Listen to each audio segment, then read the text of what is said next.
And that's the thing about those lifelong crosses to bear. I mean, you just know. And then as time passes on, when you keep on knowing, you know for sure.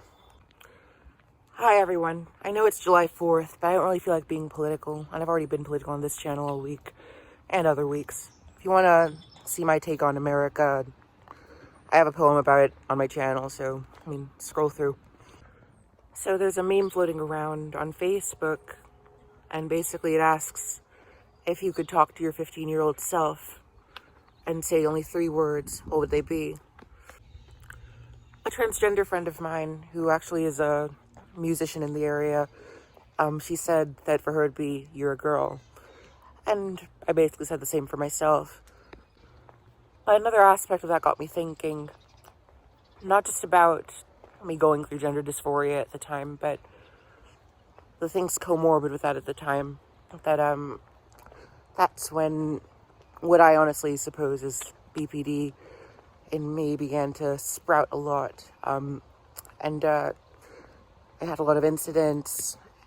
The common one that I might bring up is that incident in Norfolk when I got suspended because this friend, I would consider him a friend, at least at this point, he rubbed, he just did something weird to me, and, I fought him with a butter knife in retaliation because he was, in contact with me repeatedly. And, got me suspended for 2 months. And I suppose that was a precursor to many other events in my life where, I was culpable and things didn't go my way necessarily in the end. But I feel a bit of a detachment from it now. However, I do recognize that event as being a big part of,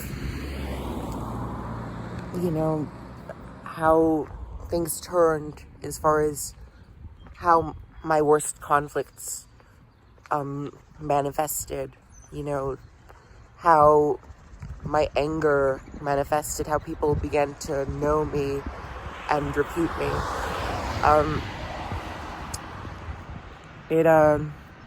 It sort of brought a vicious cycle that really began at home, and that began at home with episodes of rage, namely toward my mother, and it brought it out to the world.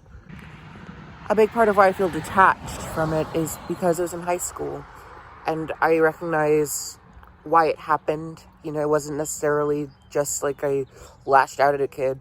A big part of why I felt such guilt about it, was because I lashed out at him, and it was a bit of a large or grand gesture against him.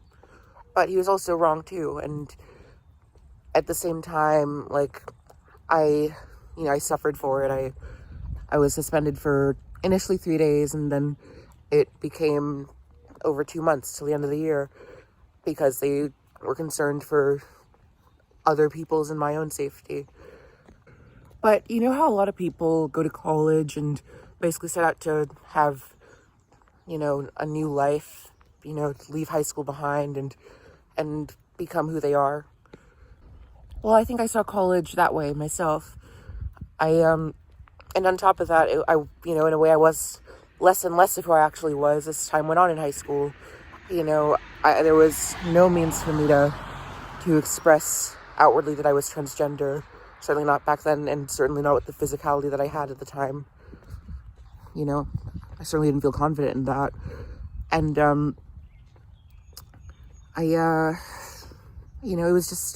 it was a much more repressive existence than what college afforded me. And college really afforded me a lot. And in many ways, I was afforded the ultimate second and even third chance in being a trans person, a trans woman who was very confused about her identity in most ways of anything about her, but especially those pertinent to that. And I was going to college. I would be starting a new life, at a school in the same state, but separate from, the high school I went to, and where most people did not know me, until they knew me. And, I lived in, someone walked by and we were getting really personal. So, but, namely, we're getting really trans, what can I say? But, having to live in that male shell, and I've shared how I looked, in links before. I'll share it again in the description. It was repressive. I was in a different major from, what was real to me as a person. Everything was repressive. And I was able to pardon myself pretty much wholly for whatever mess ups I had in high school. Even if there was some underlying shame for that, certainly. I mean, having, physical brawls with your mother, it's not pleasant.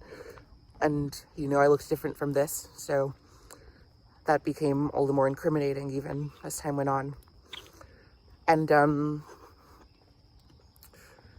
I just, there's a lot to, that I got to move on from because I necessitated doing so. And I was not my worst. I was not who I was at my worst. I refused to be defined by that, or, well, I take it as part of me, but I knew that I didn't need to sap away my value to people just because I'd had some mess ups. And it definitely plagued my capacity to see myself clearly and be myself clearly. I'd often just play the character that I knew people expected me to play. And I knew I sort of expected myself to play also. But I want to jump to October 17th, 2017 to January 16th, 2019. That whole 14 months of time, because it really is a time unique in my life that occurred. Because October 17th, 2017 is the day that I was asked to leave TCNJ, at least for an interim, because there were growing concerns about my behaviors with people. Many people complained that I was disrespecting their boundaries, and they just grew concerned that I needed to work on myself. And one accused me of stalking them, and that's kind of a separate thing that doesn't necessarily fit in the same bunch, because that person had a lot of issues herself, and there was no plotting to do so on my end. And the other ones, sorry, my mom called. I mean, it's basically a mixture of people feeling as though their boundaries are disrespected, and occasional lapses of mental wellness that were disconcerting to people, and I had to leave. And I wasn't the only one sad about this. I remember a good friend of mine who is a teacher now, actually. I met her in my freshman residence hall, and she and I bonded a lot on music and musicals and all that stuff. Really, really tremendous support in my life for the time that I had her. She told me the night that I told her about having left, which I told very few people until the Sunday after. It was Tuesday, October 17th, 2017 was a Tuesday. And even I told Sunday, October 22nd.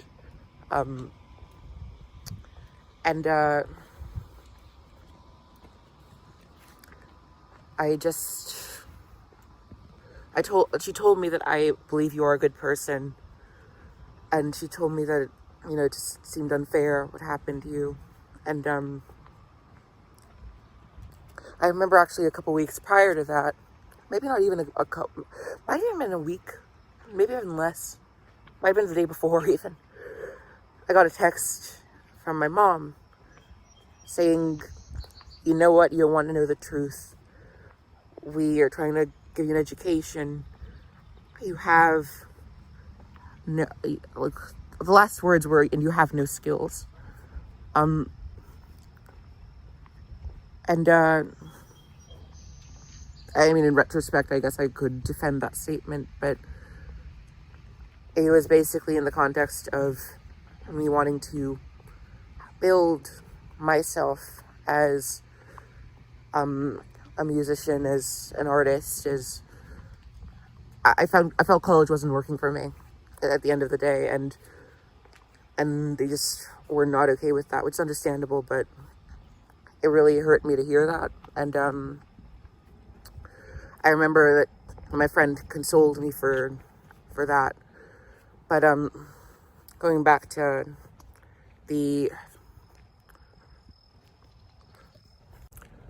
and there were some friends I told before Sunday. There was a friend from the meditation club at TCNJ who was really also a lovely person, who was a great support and boon in my life. And there was also someone who I was speaking to on the day that I was suspended, because most of that day was actually really sunny and peachy, and I didn't have any classes that day, and we were able to discuss singing and all that stuff, and we really bonded. And they were a real boon in my life also. They're the reason I went to DBT. And they went to DBT themselves. And I told them that night I wanted to see if I could actually meet them at their house, because I had to leave immediately.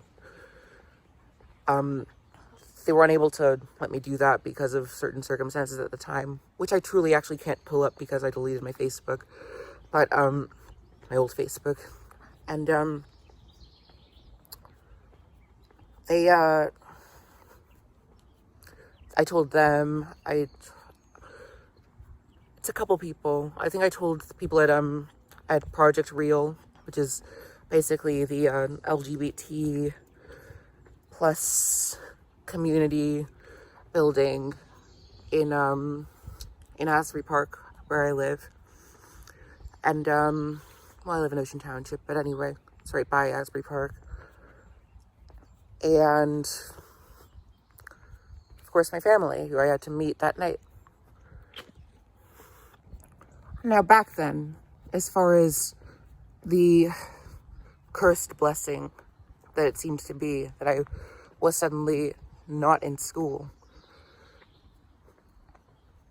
it made plenty of sense at the time to go seek that. And that's why so many people, the reason for that is the reason why so many people felt that,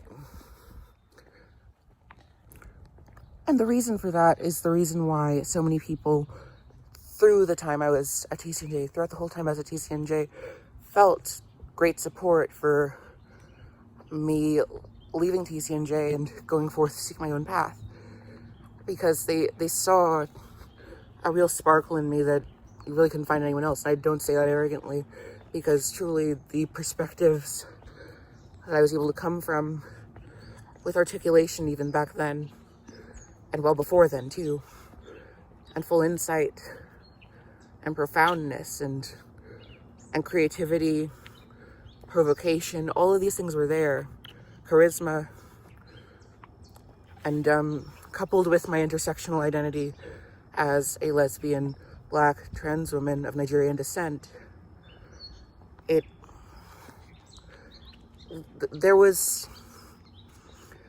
so much in me that surpassed being just a student at TCNJ seeking a degree.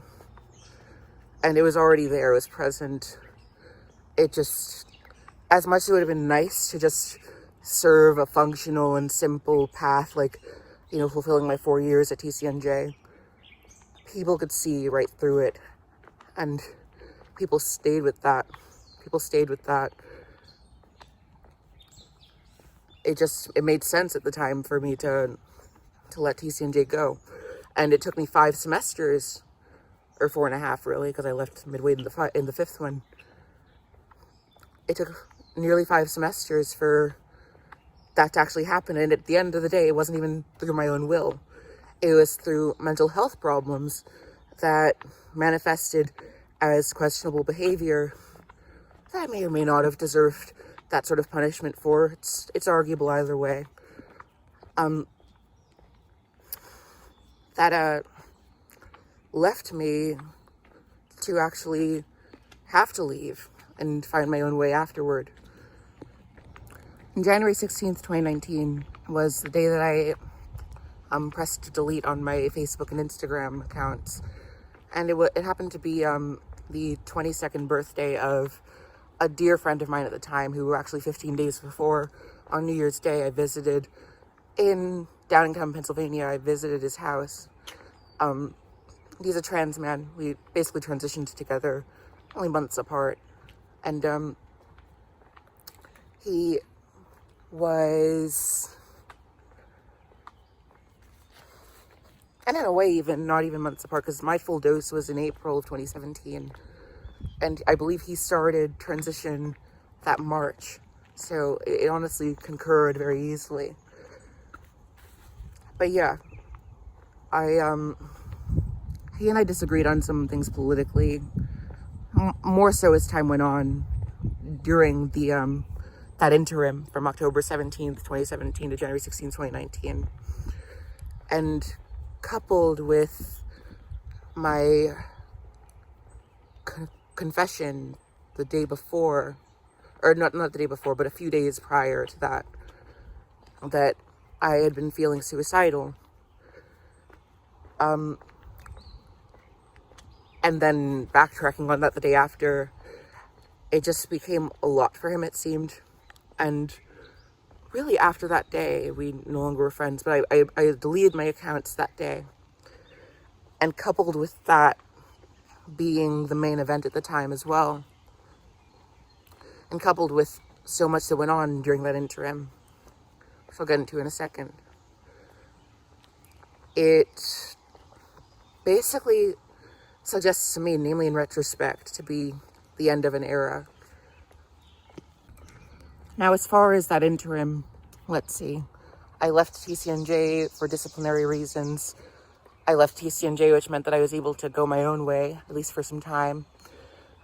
I went my own way.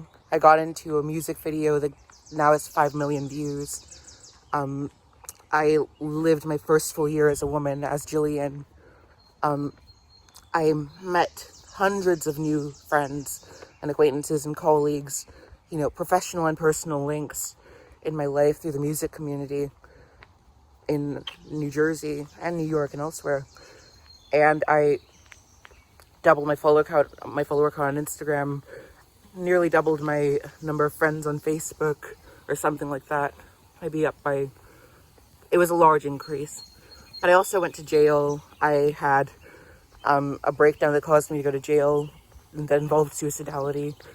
I had 2 parents who had, one had to go to the hospital for open heart surgery. Another one had prostate cancer. My mom and my dad. I don't know why I said it that way. My nanny had a brain tumor, all in that same year. They were all having to accept that I was now a woman, and it's not like I transitioned at their consent. Like, they wanted me to transition after I graduated from college, and that wasn't happening anytime soon. So thank God that I actually did go through it, even though it wasn't initially to their agreement.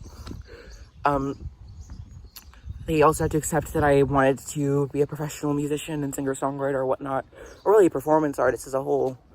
So I definitely went through those. I went to acting classes in New York. I was in an indie film. I was an extra in it, but I was still in an indie film. I had my first gigs. I met a model who did my first shoot for me, and it was a very formative time, and really a lot of that stuff it seems elementary somewhat. Maybe not, but when I look at it, it's like, it's formative. A lot of it is stuff that, had I given myself permission, had not been so concerned about, my parents being reluctant to agree to these things. And also had I, been physiologically different, as a teenager from what I was, these are things I probably would have done in my teens, and, I was doing them then at age 20.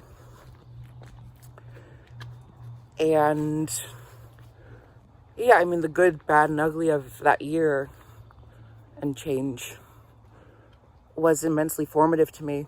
I also began to explore conservatism a lot, and just diversities of thinking and of politics and all those things.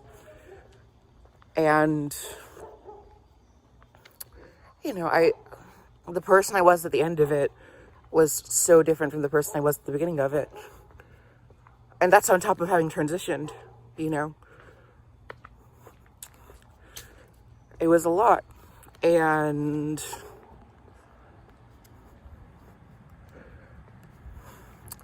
when I closed the chapter on those accounts, where I was documenting a lot of my life, we treat them as vanities, these accounts, but they really are, journals that connect people. Like TikTok is one story. Someone was trying to say that a friend of mine was trying to say that social media is none of it is connective. But something like Instagram and Facebook versus something like TikTok, in my opinion, it's, much more diaristic than, than that one. But, because it's for entertainment. But I diarized my life and the tumults and the triumphs and everything. And I let that go. By the way, I know 5 million views isn't that much, but that music video is also for a song that was... Sorry, Mom called again. She's making breakfast. But yeah, that video was recommended by... that song was recommended by President Obama in his list of favorite songs of 2017. So that was a big move. There was a lot of professional expansion for me, much more so than I ever experienced at TCNJ. Most of the time at TCNJ, I was just working on, dozens and dozens of songs on the piano and on guitar, and in production, for me to, have in the future to market and to build into something great, I knew I wasn't complete at the time. I just knew that I could become complete, and time was ticking even then.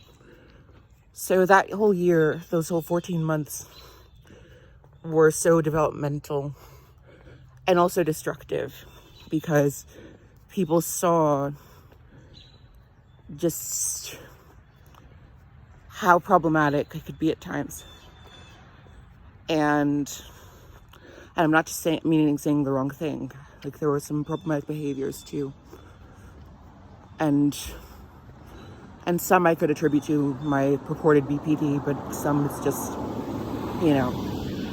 BPD is a sort of waiver, but it's not, it doesn't remove your culpability, Anyway. And I shouldn't say waiver, I should say more explanation. It's an explanation for these things. It's a cause. But I do often feel guilt for that period of time, and namely how it ended. I wake up every morning thinking about how much I lost through hitting that delete button, and also through October 17th, 2017. And how so much of that probably wouldn't have happened if I had kind of just, known how to be true to myself in the greatest capacity possible with full confidence, from my teen years onward. But there was so much that was fundamentally against status quo that would involve, that it became exceedingly difficult to do so. And it was just much easier to obfuscate myself away from it. And once again, like with the BPD, like that may be true. That is a sound explanation. That is, that does guide me to do wrong. But it definitely had an impact on who I became. It doesn't excuse it, but it does explain it. I was in so many unique and trying boats, and that doesn't just go away. That's a lot to put on someone, even if it's cosmically put on. It's a lot. And people recognized that, and people were with me. And the tragedy of that time ending, which goes back to the first thought balloon of this video, that, as time goes on, that this will be a lasting impression on your life. The tragedy of it is just that I lost hundreds of people that were so dear to me, that do not associate with me anymore.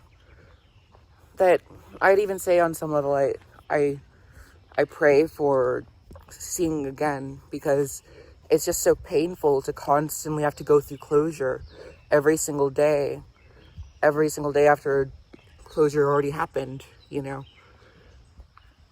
Like, it's like at least 12 breakups at once. It's very difficult. And I was culpable in a lot of this stuff, but that is beside the point. That I was also vulnerable. I was deeply vulnerable. And a lot of people stood by me. And, there's a lot that I probably would not have gotten through to the capacity that I did without them. I probably would not have grown back then and since without those people. And I know it'll never be the same. How could it be? Time has passed. We're no longer, at that interstice between adolescence and adulthood. We're adults. We're seeking jobs. We have jobs. Some of us are getting married and, starting families, And, there were moments after that time that I think marked my recognition that this era of prosperity for me, this era of turns, was over. That there was a new time in my life coming.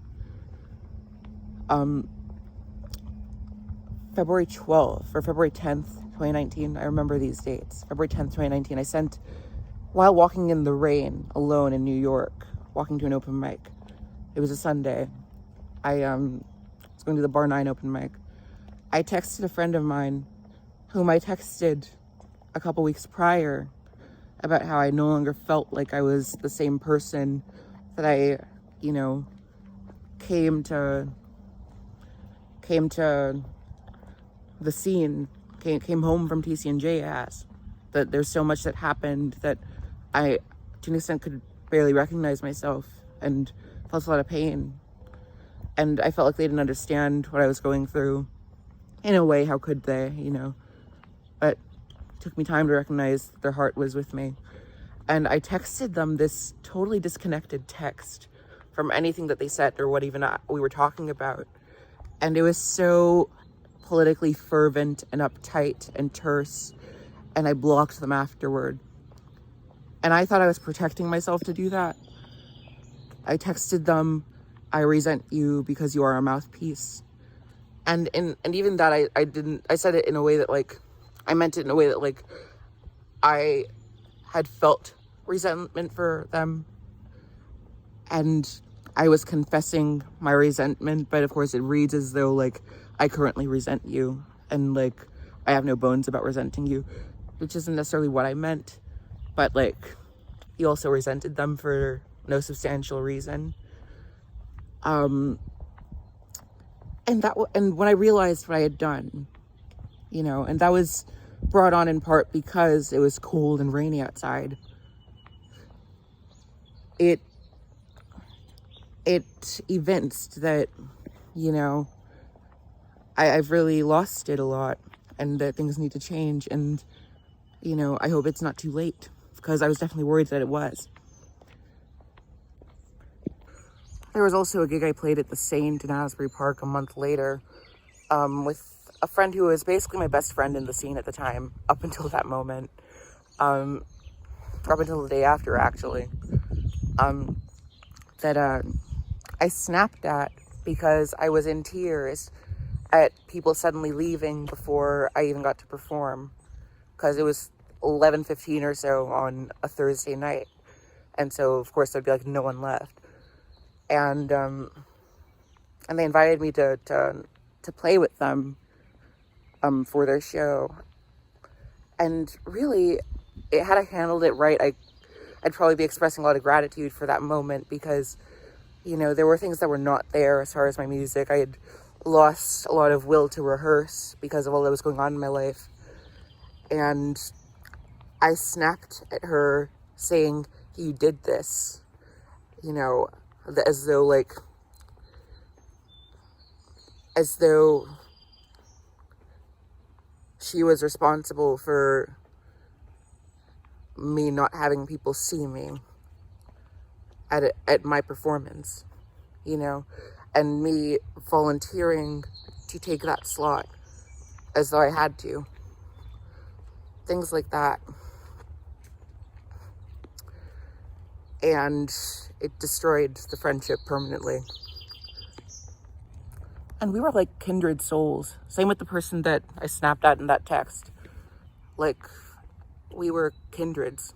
And, you know, that's the thing. Like, is that BPD or is that just being a bitch, you know? An argument could be made for either, really, or both.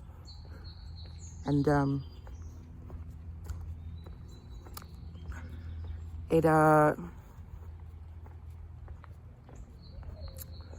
yeah, afraid a lot of things.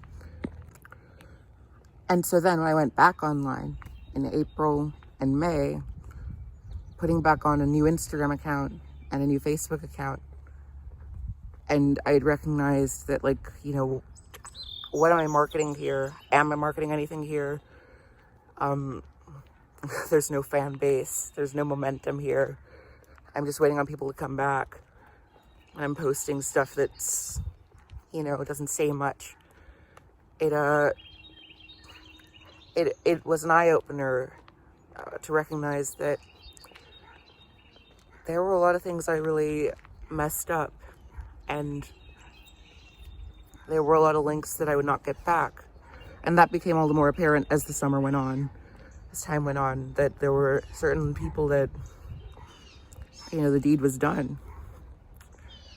And when I say that, there are people from high school, there are people from TCNJ, there are people from the music scene, plenty, that just, like, you're a bit of an enfant terrible, you know. And it might not necessarily be for the right reasons. You could say that comes with the territory. You could also say that that's a moment of reckoning, and you better, you know, take it with warning.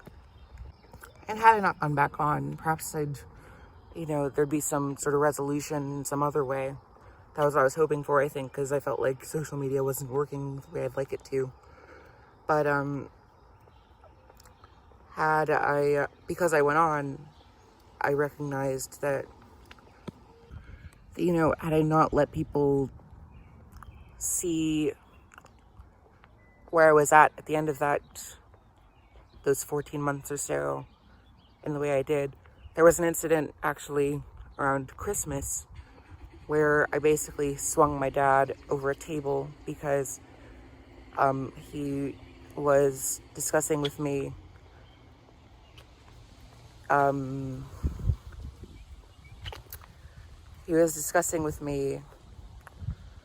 I shouldn't have slapped my uncle for having called me sir. And I discussed that online, and it's like, that was one of the last things I posted. And it's like, that's just weird. That's just unacceptable. Now, to me, I felt like I was being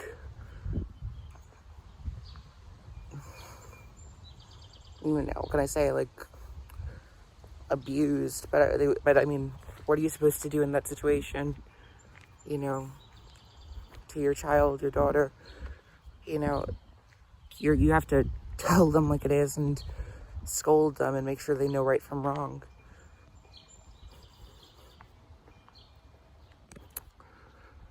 And just at that point, like, amid everything, I'd gotten a second and third and fourth chance, and it all fell flat because at core I was miserable.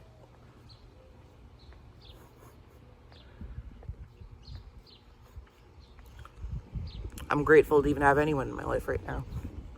The amount of people I have in my life right now, and the people still see the good in me and the sparkle in me that was there long before all of this. And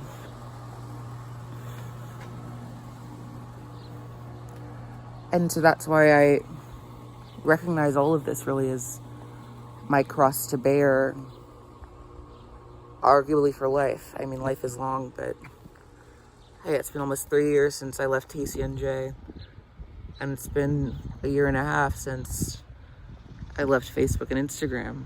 So a lot of stuff, there's no reason to suspect that it'll come back. And if I'm supposed to build anything like I was supposed to back then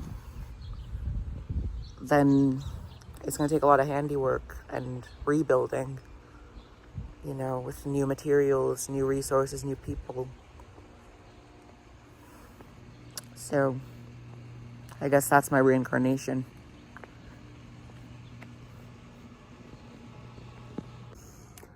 No holds barred. I mean, bars being held or holds being barred is a big part of why I've been in this mess, you know. And that was a learned habit too. I mean, I was basically told that, you know, to keep things private and, you know, to not show yourself too much and all these things. I was told to be a very reserved human being when I was someone who was supposed to shine, you know. And he wanted to. And it left me with a lot of stress and torment that led me to do some things that I live in pain with every day, having done. Especially knowing that net force, I actually was someone worthwhile, a good person, with a good heart and good intentions and good actions even. And it's just all marred.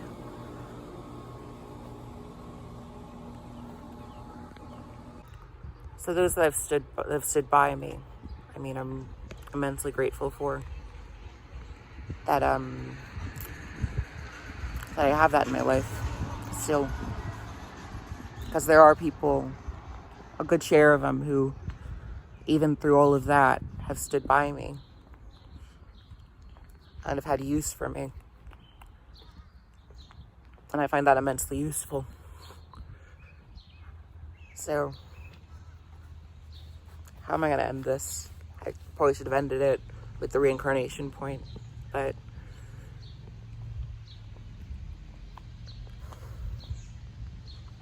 I look forward to the future. I carry a lot of pain.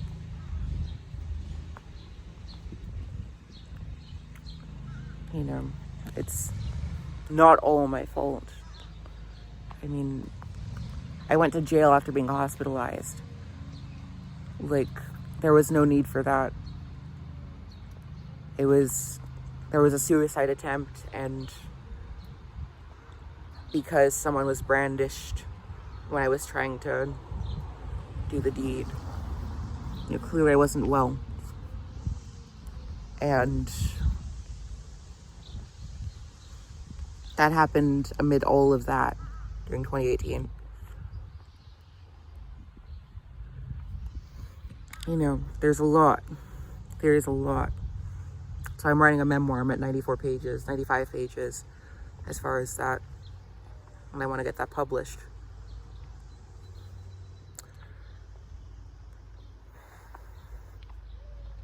I look forward to the future.